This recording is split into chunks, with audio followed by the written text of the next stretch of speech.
Hello friends, welcome back to my channel Bhavish diaries. ఇవాళ నేను మీకు మేథీ చమన్ రెసిపీ ఎలా చేసుకోవాలో చూపించబోతున్నాను. మనకి ఇంట్లోనే ఉన్న ఇంగ్రీడియెంట్స్ తోటి, అలానే పర్ఫెక్ట్ రెస్టారెంట్ స్టైల్‌లో ఎలా చేసుకోవాలని చూసేద్దాము.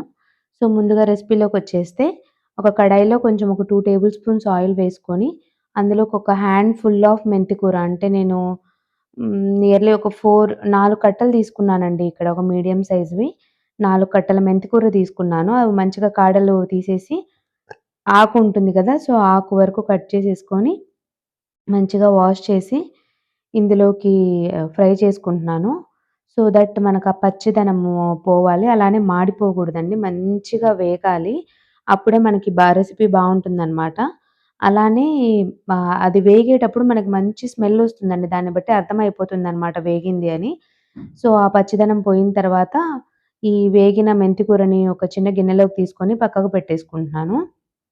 తర్వాత మిగతా అంటే మనము కర్రీకి గ్రేవీ కావాలి కదా! సో, ఆ గ్రేవీ కోసం ప్రిపరేషన్ చూద్దాము.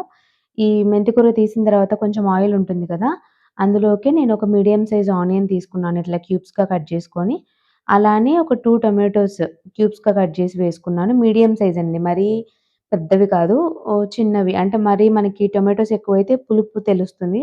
అట్లా కాకుండా బ్యాలెన్స్‌డ్‌గా ఉండేటట్టు మీరు కర్రీ ఎంత గ్రేవీ కావాలి అనే దాన్ని బట్టి తీసుకోండి. నేనైతే ఇక్కడ 200 గ్రామ్స్ పన్నీర్ తీసుకున్నాను. దానికి ఒక 2 టొమాటోస్ చిన్నవి. అంటే మరీ చిన్నవి కాదు మీడియం సైజు. సో, అవి యాడ్ చేసుకున్నాను. తర్వాత ఒక 2 పచ్చిమిర్చి. ఇవి యాడ్ చేసుకొని మంచిగా కొంచెం సాల్ట్ వేసేసుకొని దీన్ని ఫ్రై చేసుకుంటున్నాను. మనకి మరీ ఏమంటాం బాగా వేగిపోయేటట్టు ఏమి అవసరం లేదండి. కొంచెం ఈ టొమాటోస్, ఆనియన్స్ కొంచెం మెత్తగా అయితే చాలు. ఆ సాఫ్ట్‌నెస్ వస్తే సరిపోతుంది. గ్రేవీ కోసం ఇది. మనకు మళ్ళీ అది ఆయిల్‌లో ఫ్రై అవుతుంది కాబట్టి సో, ప్రాబ్లమ్ ఏముండదు.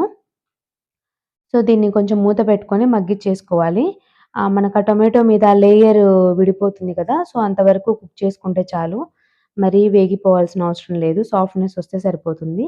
సో, ఇలా వేగిన తర్వాత మనము ఇది కూడా ఒక మిక్సీ జార్‌లోకి తీసేసుకొని చల్లారనివ్వడానికి పక్కన పెట్టాలి. అండ్ దీనికోసం ఏంటంటే మనం కర్రీ స్టార్ట్ చేసుకునే ముందు కొంచెం వాటర్ అనేది హీట్ చేసుకొని, ఆ వాటర్‌లోకి జీడిపప్పులు వేసుకోవాలండి. ఒక 12-14 సో, కొన్ని జీడిపప్పులు వేసి నానబెట్టుకోవాలి. ఈ ఇది గ్రైండ్ చేసుకుంటాం గదా!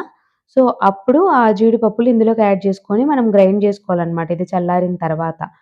సో, మనం స్టార్ట్ చేసే ముందు నానబెట్టేసుకుంటే ఒక 10-15 మినిట్స్ సరిపోతుంది. ఈ ప్రాసెస్ అంతా చేసేలోపు మెంతి కూర, తర్వాత ఈ టొమాటోస్ అవి వేగేసరికి అవి నానిపోతాయనమాట. సో, అలాగా నానబెట్టుకున్నయి గూడా మిక్సీలో వేసి పక్కకు పెట్టేసాను. అది చల్లారే వరకు. తర్వాత ఒక కడాయి పెట్టుకొని దాంట్లో కొంచెం ఆయిల్ యాడ్ చేసుకొని కొన్ని జీడిపప్పు అంటే మనకి కర్రీ అంతా అయిపోయిన తర్వాత దాని పైన గార్నిష్ చేస్తే బావుంటుందని చెప్పేసి కొన్ని జీడిపప్పు పలుకులు అలా వేసి ఫ్రై చేసి పక్కకు తీసేసుకున్నాను. తర్వాత ఇందులోకి ఒక ఆనియన్ మీడియం సైజ్ ఆనియన్ చిన్నగా కట్ చేసేసుకొని యాడ్ చేసుకోవాలి. ఇవి మనకు మంచి గోల్డెన్ బ్రౌన్ కలర్ రావాలి.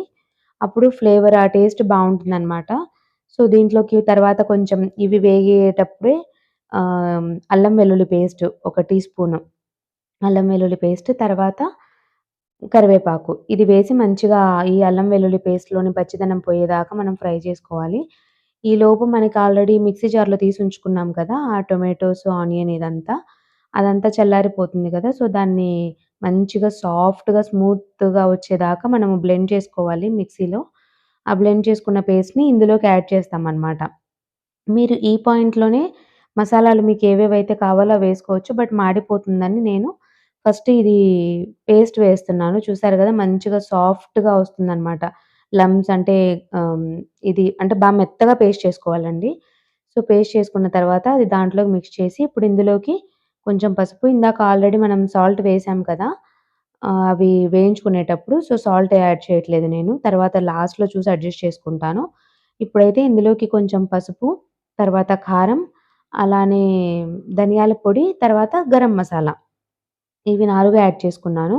మీరు స్పైస్ లెవెల్స్ అనేవి చూసి ఏసుకోండి. ఎందుకంటే ఇది మరీ ఘాటుగా అలా ఉండదు. కొంచెం క్రీమీగా అట్లా అంటే మరి మైల్డ్‌గానే ఉంటుందనమాట కారము. జనరల్‌గా మనం ఎక్కడైనా బయట తీసుకుంటే. సో, అదనేది మీ టేస్ట్‌ని బట్టి మీరు అడ్జస్ట్ చేసుకోండి మీ చాయిస్‌తో. సో, నేనైతే మీడియంగా పెడుతున్నాను. ఆల్రెడీ ఒక 2 గ్రీన్ చిల్లీస్ యాడ్ చేసుకున్నాను. ఇప్పుడు కొంచెం కారం మరీ ఎక్కువ కాకుండా ఒక మీడియంగా అలా యాడ్ చేసుకున్నాను. తర్వాత ఈ ధనియాల పొడి, గరం మసాలా అవి యాడ్ చేసుకొని మంచిగా స్లోగా ఫ్రై చేసుకుంటున్నాను. సో దట్ మనకు ఆ ఎడ్జెస్‌లో ఆయిల్ రిలీజ్ అవుతుంది. అప్పుడు ఈ మసాలాలు కూడా బాగా వేగు ఉంటాయన్నమాట దాంట్లోకి. సో, అలా యాడ్ చేసుకొని కొంచెం స్లోగా దగ్గరుండి చేసుకోండి. బికాజ్ ఇందులో జీడిపప్పు పేస్ట్ ఉంటుంది గదా! ఈజీగా మాడిపోయే ఛాన్సెస్ ఉంటుంది. అడుగు అంటుతుందనమాట. సో, అందుకని దగ్గరుండి కొంచెం జాగ్రత్తగా చేసుకుంటే అలానే ఇలా మనం స్లోగా ఒకటి తర్వాత ఒకటి ఏసుకొని అలా మంచిగా ఫ్రై చేసుకోవడం వల్ల మనకేంటంటే ఫ్లేవర్స్ అన్నీ రిలీజ్ అయ్యి టేస్ట్ బావుంటుందండి. సో, ఇప్పుడు ఇందాక ఎడ్జెస్‌లో కొంచెం ఆయిల్ రిలీజ్ అయింది కదా! సో, అందుకని నేను ఇందులోకి రిమైనింగ్ ఆ మిక్సీ జార్‌లో కొంచెం ఉంటుంది కదా! సైడ్స్‌కి అదంతా వాటర్ ఏసేసి, దొలిపేసి వేసి, తర్వాత మీకు కర్రీ ఎలా కావాలి అంటే ఎంత కావాలి, ఎంత చేస్తున్నారు అనే దాన్ని బట్టి థిక్‌నెస్‌ని బట్టి మీరు వాటర్ యాడ్ చేసుకోండి సరిపడా ఇప్పుడు.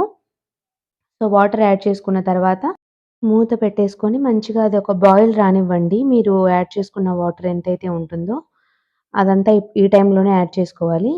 సో, తర్వాత మూత పెట్టుకొని మంచిగా బాయిల్ వచ్చిన తర్వాత ఈ అంటే మనం ఆల్రెడీ తీసి పెట్టుకొని ఉంటాం కదా! వేయించుకున్న మెంతి కూర అది ఇందులోకి యాడ్ చేసేస్తాము.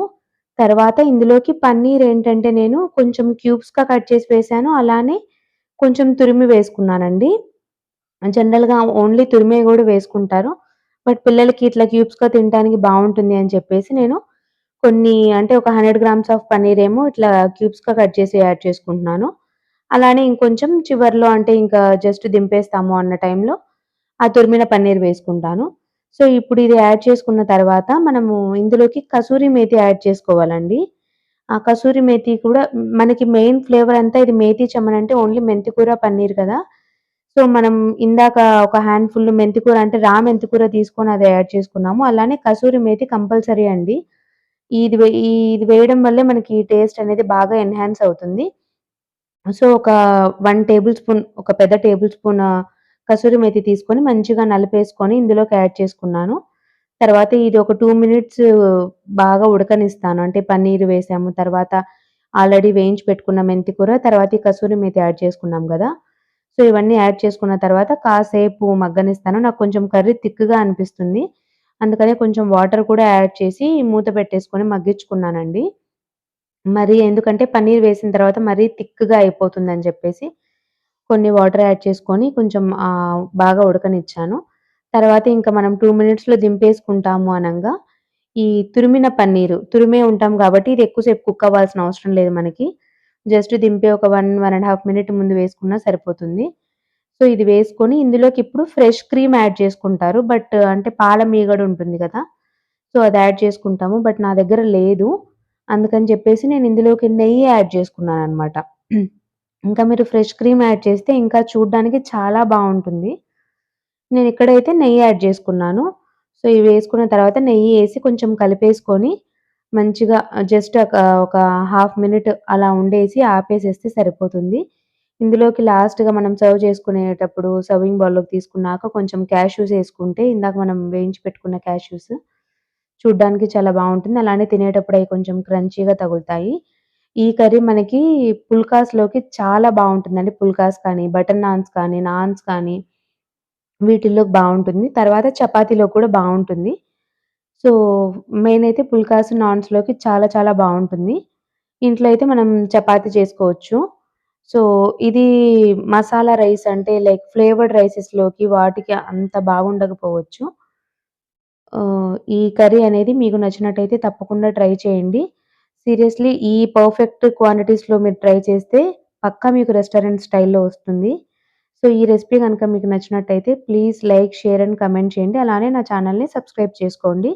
ఇలాంటి వీడియోస్ ఇంకొన్ని వాటితో మళ్ళీ కలుద్దాం. Thank you for watching. Take care. By by.